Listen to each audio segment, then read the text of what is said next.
कैसे हैं आप सब? आशा करते होंगे आप बिल्कुल ठीक हैं। आज का जो मैं वीडियो है इसमें हम बात करेंगे अपगार स्केल के बारे में, यानी कि अपगार स्कोर क्या होता है। मैं आपको थोड़ा बताने की कोशिश करूंगा कि अपगार स्कोर वह चीज़ होती है कि आप मुख्य सेविका के पद पर चयनित हैं और आपके अंडर में कोई आंगनबाड़ी सहायिका काम कर रही है, तो इस स्कोर को जानना अति आवश्यक होता है। क्योंकि जब बच्चा जन्म लेता है, इस नई दुनिया में आता है, तो उसका अपगार स्केल चेक किया जाता है। अपगार स्केल कहने का मतलब है उसमें अपगार स्केल में 0 से लगाकर 10 अंक तक वो हमारी स्केल होती है और उसमें देखा जाता है कि बच्चे की कौन सी गतिविधि है। और अगर गतिविधि कोई कमज़ोर होती है, अगर 0 से 3 गतिविधि आती है, तो बच्चा बहुत नाजुक कंडीशन में माना जाता है, ठीक, डेंजर जोन में माना जाता है। अब देखेंगे अपगार स्कोर क्या है। नवजात अपगार स्कोर आपके बच्चे के स्वास्थ्य सेवाओं प्रदाताओं के लिए जन्म के तुरंत बाद आपके बच्चे की सेहत का आकलन करने का एक तरीका है।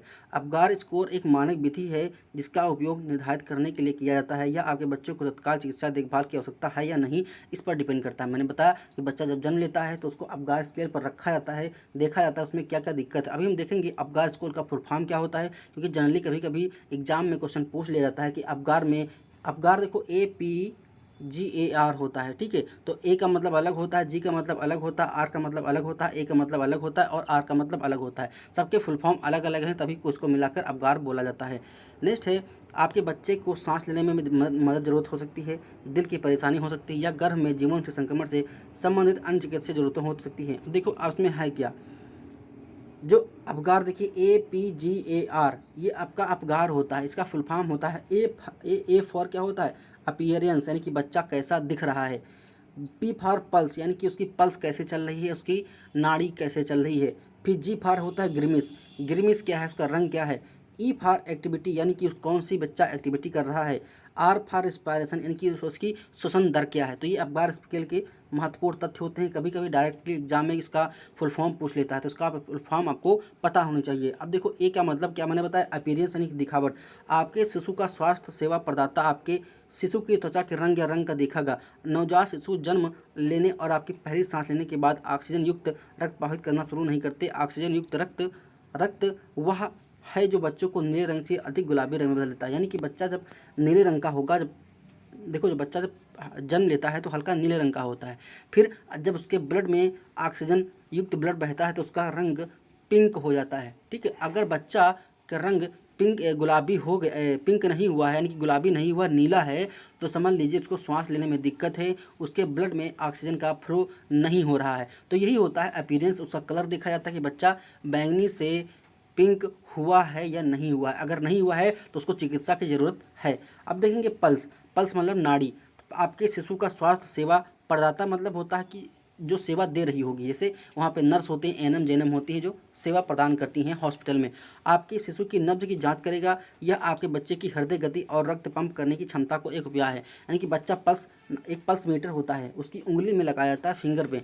अगर बच्चा अच्छे से पल्स ले रहा है तो वहाँ पर रीडिंग अच्छी आएगी, ठीक है। तो उससे वही पता चल जाता है कि बच्चे की पल्स अच्छी चल रही है, नाड़ी अच्छी चल रही है। अभी हम क्वेश्चन दिखाएंगे आगे कि क्वेश्चन कैसे एग्जाम में पूछा जाता है। नेक्स्ट है ग्रिमेस। ग्रिमेस मतलब होता है बच्चे का चिड़चिड़ापन और उसकी उत्तेजना क्या है। तो इसमें क्या है, ग्रिमिस उत्तेजना के प्रति आपके बच्चे की प्रतिक्रिया है। इसके प्रतिवत चिड़चिड़ापन भी कहा जाता है।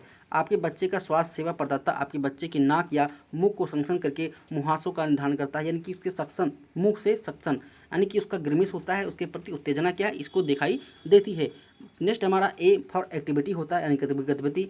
गतिविधि आपके बच्चे की मांसपेशियों की टोन या गति का एक उपाय है। आपके शिशु का स्वास्थ्य सेवा प्रदाता आपके शिशु की बाहों और पैरों में होने वाली हलचल को देखेगी। यानी कि जो नर्स होती है वो देखती है कि बच्चा कैसी एक्टिविटी कर रहा है, कैसी हलचल कर रहा है, हाथ पैर चला रहा है या नहीं चला रहा है। तो ये ग्रेमिस आपका अपगार स्कोर पे हर चीज़ देखी जाती है। जो लोग हल्का मेडिकल लाइन में पढ़े होंगे वो अपगार स्केल के बारे में अच्छा जानते हैं। आर फॉर रिस्पायरेशन, यानी कि श्वसन, श्वसन को आपके शिशु के श्वसन प्रयास द्वारा वर्गीकृत किया जाता है या इस बात से निर्धारित होता है कि आपका शिशु कितनी और कितनी जोर से रोता है। यानी कि जब बच्चा रोता है तो देखिएगा वो बच्चा तेज़ी से सांस लेता और छोड़ता है। तो देखा जाता है कि बच्चा रो रहा है, सांस ले रहा है, नहीं ले रहा है। तो ये आपका रिस्पायरेशन से होता है, श्वसन से होता है। अब देखो यहाँ पर, अब देखो ये सोचने वाली बात है।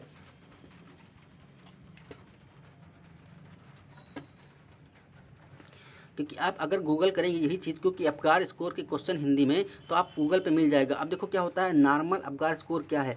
जन्म के 5 मिनट बाद अगर स्कोर 7 से 10 के बीच में है, बस क्वेश्चन यही से बनता है कि नॉर्मल अपगार स्कोर की जो रेंज होती है वो क्या होती है, तो 7 से 10 होती है। अगर बच्चा अपगार स्केल पे 7 से 10 के बीच में है तो समझ लीजिए बच्चा एकदम नॉर्मल है, स्वस्थ है, हेल्दी है, तब कोई टेंशन की बात नहीं है। ठीक है, इसे रीअश्योर बोलते हैं, मतलब आपको टेंशन लेने की ज़रूरत नहीं है। वहीं बच्चा 4 से 6 के बीच में है तो स्कोर मॉडरेटिव एबनॉर्मल कहा जाता है, यानी कि मॉडरेट कहा जाता है। बच्चा 4 देखो 7 से 10 होगा तो नॉर्मल, 4 से 6 होगा तो मॉडल यानी एबनॉर्मल है, हल्की फुल्की दिक्कत हो सकती है। बच्चा अगर 0 से 3 का स्कोर है तो चिंताजनक है। सबसे ज़्यादा चिंताजनक बात होती है कि बच्चा अगर 0 से 3 के बीच में है तो सबसे भयानक चिंताजनक बात मानी जाती है। तो यही क्वेश्चन पूछता है कि नॉर्मल रेंज क्या होती है, 7 से 10, फिर मॉडरेट नॉर्मल क्या होता है, 4 से 6, और सबसे चिंताजनक क्या होती है, 0 से 3 स्केल मानी जाती है। तो शिशु को किसी भी मदद की ज़रूरत होती है। अब देखो यहाँ पर क्वेश्चन कैसे पूछा जाता है, क्वेश्चन ऐसे पूछा जाता है कि अपगार स्कोर जो कि गंभीर श्वास अवरोध को इंगित करता है उसका स्केल क्या होता है। देखो डायरेक्ट क्वेश्चन ऐसे पूछा जाता है, ये एक बुक का स्क्रीनशॉट है जहाँ पर उसको ऐसा क्वेश्चन पूछा गया था कि अपगार स्कोर जो कि गंभीर श्वास लेने में दिक्कत है तो क्या इंगित करता है। तो बच्चा अगर सबसे गंभीर है तो मैंने अभी बताया कि 0 से 3 के बीच में अगर उसका अपगार स्कोर है तो बच्चा बहुत ही परेशान है, उसको किसी प्रकार की दिक्कत जरूर है। नॉर्मल रेंज मैंने बताया कि 7 से 10 होती है।